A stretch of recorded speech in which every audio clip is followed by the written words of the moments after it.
ఇక్కడ వీడియోలో చూడండి. ఆ భర్త ఆమెని ఎలా కొడుతున్నాడు. కొట్టడం కాదు, కొట్టి చంపేశాడు. ఇంతకంటే దారుణమైన, హేయనీయమైన స్థితి ఇంకొకటి ఉండదండి. ఇక్కడ దరిద్రం ఏందంటే వాళ్ళిద్దరు మళ్ళీ లవ్ మ్యారేజ్ చేసుకున్నారు. ఇక్కడ మీకు ఒకటి స్పష్టంగా అర్థమవుతుంది. లవ్ మ్యారేజ్ చేసుకుంటే 100కి 90% లవ్ ఫెయిల్యూర్స్ అవుతున్నవి. వాళ్ళు విడిపోతున్నారు. చివరికి విడాకులవుతున్నాయండి. మీరెప్పుడైనా ఒకటి గుర్తుపెట్టుకోండి.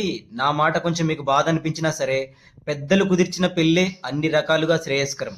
పెద్దలు చేసిన పెళ్లిళ్ళు నిలబడుతున్నాయి గాని, ప్రేమ పెళ్లిళ్ళు నువ్వు గొప్ప అంటే నేను గొప్ప అని ఏదో ఒక రోజు ఎన్నో రకాలుగా ఇబ్బందులకు గురయ్యి, చివరికి ఏదో ఒక మనస్తాపానికి గురయ్యి ఆత్మహత్యలు కూడా చేసుకుంటున్నారు.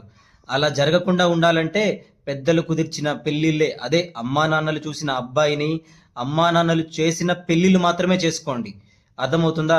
సరే, ఎక్కడో ఏదో ఒకటి సక్సెస్ అవ్వచ్చు, కానీ 100కి 90% విడిపోవడానికి కారణమవుతున్నాయి. ఈ ప్రేమ పెళ్లిళ్ళన్నీ కూడా వద్దండి. పెద్దలు కుదిర్చిన పెళ్లిళ్ళనే చేసుకోండి.